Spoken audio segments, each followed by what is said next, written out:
ಧರ್ಮಸ್ಥಳದ ವಿಚಾರದಲ್ಲಿ ಅವರನ್ನ ನಾವು ಏನು ಹೆಡ್ ಮಾಡಿದ್ದೇವೆ ಅದು ನಾನು ಪದೇ ಪದೇ ಹೇಳ್ತಾ ಇದ್ದೇನೆ. ನಾವು ಸರ್ಕಾರ ಅವರು ವರದಿಯನ್ನು ಕೊಡುವವರೆಗೆ ನಾವು ಯಾವುದನ್ನು ಕೂಡ ಮಾತನಾಡೋದಕ್ಕೆ ಹೋಗೋದಿಲ್ಲ.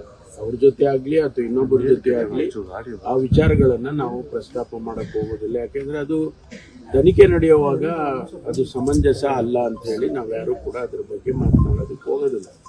ಸರ್, ಕೆಲವು ಧರ್ಮಸ್ಥಳ ಪ್ರಕರಣವನ್ನು ಇಟ್ಕೊಂಡು ಡಿಜಿಟಲ್ ಮಾಧ್ಯಮಗಳು ಊಹಾಪೋಹಗಳನ್ನ ಹರಡ್ತಿದ್ದಾವೆ. ಅದನ್ನು ನಾವು ವಾಚ್ ಮಾಡ್ತಾ ಇದ್ದೇವೆ. ಅದರಿಂದ ಏನಾದರೂ ಕೂಡ ಸಮಾಜದಲ್ಲಿ ಒಂದಿಷ್ಟು ಭಾವನೆಗಳು ಸೃಷ್ಟಿಯಾಗದಾದ್ರೆ ಅದನ್ನ ನಿಲ್ಲಿಸೋದಕ್ಕೆ ಪ್ರಯತ್ನ ಮಾಡ್ತೀವಿ. ಯಾಕಂದ್ರೆ ಅದು ಈಗ ನಮ್ಮಲ್ಲಿ ತಮಗೆ ಗೊತ್ತಲ್ಲ, ಈ ಹೇಟ್ ಸ್ಪೀಚ್ ಮಾಡುವಾಗ ಕಾನೂನು ಮಾಡಿದ್ದೇವೆ, ಅದಕ್ಕೆ ಕ್ರಮ ತಗೊಳ್ತಾ ಇದ್ದೇವೆ ಅಂತ ಹೇಳಿ.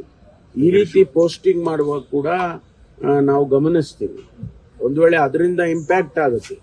ಈಗ ಯಾವುದೋ ಕಮ್ಯುನಲ್ ಪೋಸ್ಟಿಂಗ್ ಮಾಡಿದ್ರು ಅಂತ ಇಟ್ಕೊಳ್ಳೋದು, ಹಿಂದೆಲ್ಲ ದಕ್ಷಿಣ ಕನ್ನಡ ಜಿಲ್ಲೆನಲ್ಲಿ ಅದೆಲ್ಲ ನಡೀತಾ ಇತ್ತು. ಆಗ ನಾವು ಅವರಿಗೆ ವಾರ್ನಿಂಗ್ ಕೊಟ್ಟು ಅವರಿಗೆಲ್ಲ ಕ್ರಮ ತಗೊಂಡು ಮಾಡಿದೀವಿ, ಅದು ನಿಂತಿದೆ ಸ್ವಲ್ಪ.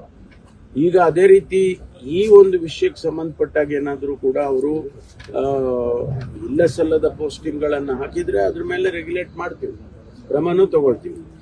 ಧರ್ಮಸ್ಥಳದ ವಿಚಾರದಲ್ಲಿ ಅವರನ್ನ ನಾವು ಏನು ಹೆಡ್ ಮಾಡಿದ್ದೇವೆ ಅದು ನಾನು ಪದೇ ಪದೇ ಹೇಳ್ತಾ ಇದ್ದೇನೆ. ನಾವು ಸರ್ಕಾರ ಅವರು ವರದಿಯನ್ನು ಕೊಡುವವರೆಗೆ ನಾವು ಯಾವುದನ್ನು ಕೂಡ ಮಾತನಾಡೋದಕ್ಕೆ ಹೋಗೋದಿಲ್ಲ. ಅವ್ರ ಜೊತೆ ಆಗಲಿ ಅಥವಾ ಇನ್ನೊಬ್ಬರ ಜೊತೆ ಆಗಲಿ ಆ ವಿಚಾರಗಳನ್ನ ನಾವು ಪ್ರಸ್ತಾಪ ಮಾಡಕ್ಕೆ ಹೋಗೋದಿಲ್ಲ. ಯಾಕೆಂದ್ರೆ ಅದು ತನಿಖೆ ನಡೆಯುವಾಗ ಅದು ಸಮಂಜಸ ಅಲ್ಲ ಅಂತ ಹೇಳಿ ನಾವ್ಯಾರು ಕೂಡ ಅದ್ರ ಬಗ್ಗೆ ಮಾತನಾಡೋದಕ್ಕೆ ಹೋಗೋದಿಲ್ಲ. ಸರ್, ಕೆಲವು ಧರ್ಮಸ್ಥಳ ಪ್ರಕರಣವನ್ನು ಇಟ್ಕೊಂಡು ಡಿಜಿಟಲ್ ಮಾಧ್ಯಮಗಳು ಊಹಾಪೋಹಗಳನ್ನ ಹರಡ್ತಿದ್ದಾವೆ. ಅದನ್ನು ನಾವು ವಾಚ್ ಮಾಡ್ತಾ ಇದ್ದೇವೆ. ಅದರಿಂದ ಏನಾದರೂ ಕೂಡ ಸಮಾಜದಲ್ಲಿ ಒಂದಿಷ್ಟು ಭಾವನೆಗಳು ಸೃಷ್ಟಿಯಾಗದಾದ್ರೆ ಅದನ್ನ ನಿಲ್ಲಿಸೋದಕ್ಕೆ ಪ್ರಯತ್ನ ಮಾಡ್ತೀವಿ. ಯಾಕಂದ್ರೆ ಅದು ಈಗ ನಮ್ಮಲ್ಲಿ ತಮಗೆ ಗೊತ್ತಲ್ಲ, ಈ ಹೇಟ್ ಸ್ಪೀಚ್ ಮಾಡುವಾಗ ಕಾನೂನು ಮಾಡಿದ್ದೇವೆ, ಅದಕ್ಕೆ ಕ್ರಮ ತಗೊಳ್ತಾ ಇದ್ದೇವೆ ಅಂತ ಹೇಳಿ. ಈ ರೀತಿ ಪೋಸ್ಟಿಂಗ್ ಮಾಡುವಾಗ ಕೂಡ ನಾವು ಗಮನಿಸ್ತೀವಿ. ಒಂದು ವೇಳೆ ಅದರಿಂದ ಇಂಪ್ಯಾಕ್ಟ್ ಆಗುತ್ತೆ. ಈಗ ಯಾವುದೋ ಕಮ್ಯುನಲ್ ಪೋಸ್ಟಿಂಗ್ ಮಾಡಿದ್ರು ಅಂತ ಇಟ್ಕೊಳ್ಳೋದು, ಹಿಂದೆಲ್ಲ ದಕ್ಷಿಣ ಕನ್ನಡ ಜಿಲ್ಲೆನಲ್ಲಿ ಅದೆಲ್ಲ ನಡೀತಾ ಇತ್ತು.